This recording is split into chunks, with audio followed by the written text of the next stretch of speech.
Anirban Bhattacherjee. Her speaking hands are hard to ignore, with beads and bangles over her yin-yang tattoo, a symbol of the interdependence of male and female energies. In a world where this balance is getting horribly upset, Suzette Jordan fights a remarkable battle to restore it. Being an Anglo-Indian single mother with two teenage daughters aged 15 and 17 accounts to being relegated into a shadowy corner within Kolkata's daunting minority space. On the night of February 5th, 2012, Suzette accepted an offer of a lift from a man she had befriended at Tantra. As she sat in the car, she was surprised to see four other men from his group suddenly enter. By the time she sensed something wrong and reached for the door, she realized it had been auto-locked and the car was moving. When she resisted them with all her strength, one of the men began punching and hitting her violently. It is as if he had many years of vendetta against me, Suzette said, shuddering at the memory. At 3:30 a.m., a barely conscious Suzette Jordan was thrown out of the moving car at Kolkata's Exide crossing. At that point, she had two options. Either she could lie where she had fallen and get run over by a speeding car, or she could get up and move.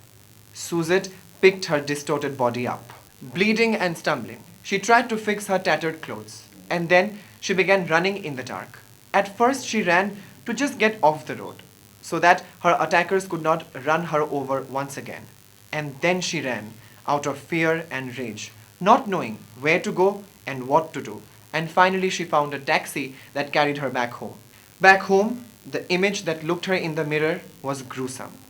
Her body and face were bloody and blue. Her neck bore the imprints of the fingers and nails that had strangled her.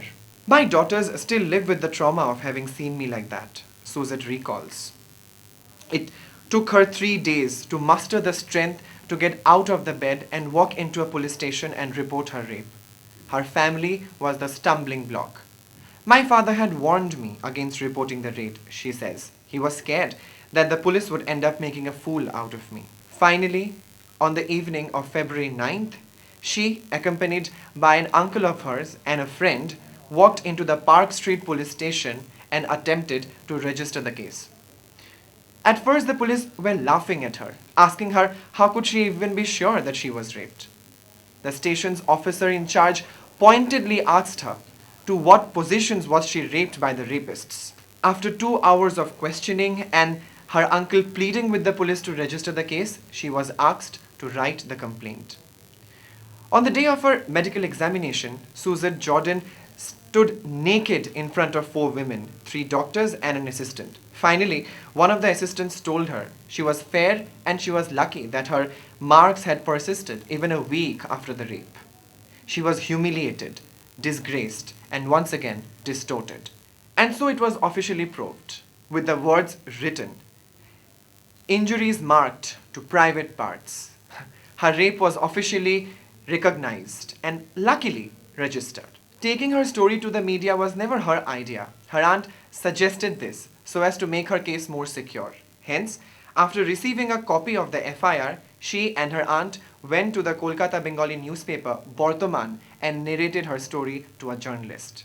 The media's interest spiked sharply, and Suzette came to be universally known as the Park Street rape victim. Her nightmares included hearing in the media that the Chief Minister of West Bengal, Mamata Banerjee, called her case cooked up. The West Bengal Sports Minister, Madan Mitra, in a television interview said, as far as he knew, she was a divorced woman with two daughters. What was she doing that late at night at a nightclub?